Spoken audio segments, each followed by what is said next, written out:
Le dernier maître de l'air est français et son nom est Air Liquide. Et je ne dis pas ça juste pour faire une accroche putaclic. Si je vous disais que je pouvais prendre l'air, en faire un liquide et séparer toutes les molécules qui le composent, je serais bien le maître de l'air, non? Eh bien c'est ce que fait exactement une entreprise française, Air Liquide, depuis plus d'un siècle. Aujourd'hui c'est une entreprise majeure du CAC 40, une des plus grosses entreprises françaises aux côtés de Saint-Gobain notamment. Et pourtant, les seuls qui s'y intéressent sont des actionnaires qui mettent leur argent dedans parce que l'entreprise est stable. Mais l'entreprise mérite plus. Elle mérite qu'on lui rende ses lettres de noblesse parce que c'est aussi l'histoire d'un inventeur fou qui va passer à plusieurs reprises à rien de la faillite.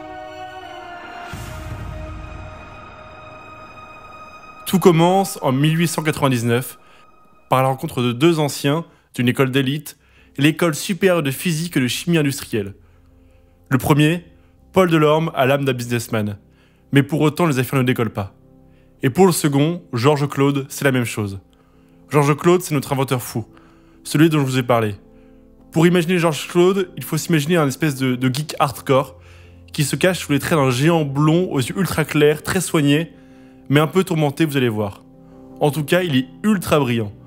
Il est entré dans une école supérieure, le SPCI, qui est un espèce d'équivalent de Polytechnique en termes de niveau, à l'âge de 16 ans, sans être allé ni au collège ni au lycée, et il travaille ensuite sur le stockage d'un gaz, l'acétylène, qui est à cette époque un gaz ultra important qui sert notamment à l'éclairage des villes, pour les lampadaires en fait, mais qui aurait le potentiel de rendre la soudure hyper simple et efficace si on l'utilisait dans un chalumeau, et spoiler, c'est une des méthodes qu'on utilise aujourd'hui. Or, l'acétylène est très inflammable, très réactif, très explosif, d'où ce problème de stockage qui est primordial pour l'utilisation à grande échelle. Mais en fait, Georges a déjà résolu son problème lorsqu'il rencontre Paul Delorme, et sa méthode est de dissoudre de l'acétylène dans un de ses dérivés, l'acétone, en ne laissant aucun vide pour empêcher toutes les réactions possibles. Il ne reste donc plus qu'à faire appliquer son invention, d'où son irruption dans le bureau de Paul Delorme. Are you winning, son? Il veut en effet produire de l'acétylène en très grande quantité. La méthode réputée la plus efficace est de faire brûler du charbon dans de l'oxygène pur, mais l'oxygène est très difficile à faire aussi, parce qu'il faut passer de l'électricité dans de l'eau, ce qui est évidemment compliqué à cette époque, alors qu'on est encore au début de l'électricité. Il faut donc beaucoup d'étapes compliquées, et lui, il a une ambition, c'est de produire l'oxygène pour moins cher que du sable et moins cher que des cailloux. Mais t'es pas net, non? Mais si, je suis très net. En plus, les Allemands ont déjà trouvé une première méthode pour faire de l'oxygène liquide, mais Georges veut faire mieux. Il est donc dans une course dont l'enjeu n'est pas anodin parce que l'oxygène liquide a plein d'applications possibles dans l'industrie. Que ce soit pour le refroidissement rapide, comme avec l'azote liquide qu'on utilise aujourd'hui, le travail de l'acier qui est le matériau ultime du début du XXe siècle, pour un carburant, une voiture à oxygène liquide est par exemple présentée à l'exposition universelle de Paris en 1900. Le premier qui maîtrisera donc ces techniques pour faire de l'air liquide et en séparer les différentes espèces aura donc un énorme avantage industriel. Revenons donc à la rencontre de nos deux protagonistes. Pour faire ses recherches, Georges a besoin de beaucoup d'argent et donc du soutien financier de Delorme. Il crée avec Frédéric Gallier une première structure avec 7500 francs à laquelle il réinvestissent 2 semaines plus tard environ 2500 francs, puis 6 mois après 3000 francs et encore 9500 francs 6 mois plus tard. Tout ça part dans le bricolage de Georges Claude qui fabrique un appareil de fortune. Yeah, boy. Georges Claude passe nuit et jour dans un garage à bus, quitte à dormir sur les banquettes des bus stockés là. À ce niveau-là, on est quasiment dans le récit classique d'une success story américaine, mais ça ne décolle pas du tout. Malgré tout, un de leurs proches, Charles Picard, met au point en 1901 un chalumeau soudeur oxyacétylénique, et grâce à la combinaison des deux gaz sur lesquels Georges Claude travaille, c'est-à-dire l'oxygène et l'acétylène, il réussit à recréer le chalumeau ultime pour faire de la soudure en atteignant des températures de 3000 degrés.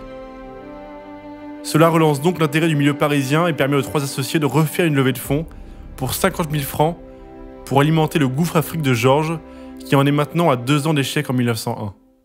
En 1902, après encore 1 an à buter, finalement les associés se résignent à fermer l'affaire officiellement en programmant une assemblée générale de dissolution le lundi 26 mai 1902. Georges va en effet d'échec en échec et ne parvient pas à stabiliser son air comprimé à la température de moins 190 degrés. Son audace et sa persévérance sont saluées, mais il faut bien arrêter un moment cette fuite en avant. Le jour avant, un dimanche, Georges est dans son garage à bus. Il n'arrive pas à se résigner, et pour lui, il n'y a plus de jour férié quand son entreprise va fermer. Il s'obstine. Et à moins de 24 heures de la fin, enfin, quelques gouttes de liquide bleu sortent de la machine. C'est de l'air liquide et la machine fonctionne. Génie qu'il est, Georges explique la solution qu'il a trouvée de façon un peu confuse, mais le résultat est là. Il arrive à produire 25 litres à l'heure d'air liquide à moins 171 degrés. Ce résultat est publiquement acclamé comme un miracle de patience et d'ingéniosité, et il parvient pour beaucoup moins cher que les Allemands à produire 2 fois plus d'air par heure. Il dépose donc tous les brevets possibles pour protéger son invention, et Paul Delorme transforme rapidement cette petite société en société anonyme pour s'adapter au nouveau potentiel de leur entreprise. Jusqu'ici, le format de l'entreprise par participation était plus une sorte de contrat dans lequel les associés se mettent dans un même bateau. Ils mettent tous leur argent en commun pour faire un projet dont ils partagent selon ce contrat les gains et surtout les pertes. Ce n'était en fait pas vraiment une entreprise mais plus une espèce de fonds de soutien pour l'idée de Georges. Et maintenant qu'ils jouent dans la cour des grands, la société anonyme leur permet de prendre des emprunts au nom de la société et donc de faire levier sans risquer de tout perdre. Et c'est basiquement ce qui fait le système capitaliste qui permet de lancer une entreprise ou d'investir sans risquer la prison grâce au système de la banqueroute. Ils bâtissent donc l'entreprise L'Air Liquide et portent son capital à 100 000 francs. Mais en fait, le démarrage en trombe se transforme rapidement en calage magistral. Produire de l'air liquide, c'est bien, mais maintenant il faut séparer les gaz qui composent l'air, à savoir l'azote à 78%, l'oxygène à 21%, et puis les gaz minoritaires comme l'argon, le CO2, le néon, etc. Leur idée est donc de faire comme on fait avec l'alcool. On utilise le fait que les gaz liquides bouillent à des températures différentes pour les séparer dans une grande colonne à distiller. Vous faites chauffer par exemple les gaz à moins 196 degrés, l'azote liquide entre en ébullition, se transforme en gaz, monte dans la colonne, pendant que les autres qui bouillent à des températures beaucoup plus élevées restent liquides. Et si vous avez bien réussi votre coup en haut de la colonne, vous n'avez quasiment plus que de l'azote que vous pouvez liquéfier à nouveau en le refroidissant.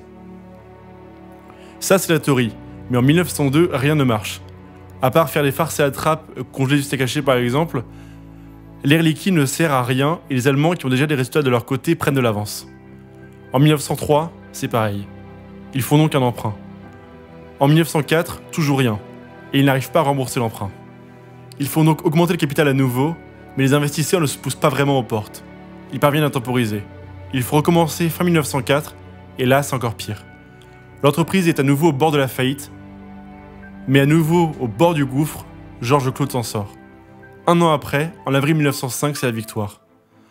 Quand certains vous disent qu'il ne travaille bien que sous la pression.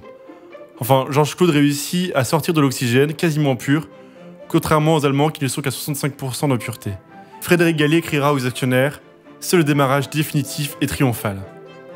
Définitif, enfin on espère, triomphal, le type vient quand même de caler pendant 3 bonnes années. Toujours est-il qu'il aura raison.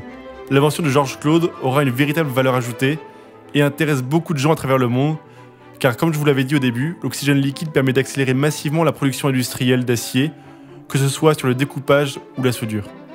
Typiquement, avant on utilisait surtout des rivets comme sur la tour Eiffel par exemple, et toute l'industrie, notamment navale, passe ensuite à la soudure au chalumeau oxyacétylénique. Le capital explose alors à 2,5 millions de francs et l'entreprise choisit un modèle particulier, celui de vendre directement l'oxygène plutôt que des machines à faire de l'oxygène. Ils utiliseront donc un système de franchise assez similaire à celui que popularisera McDonald's plus tard.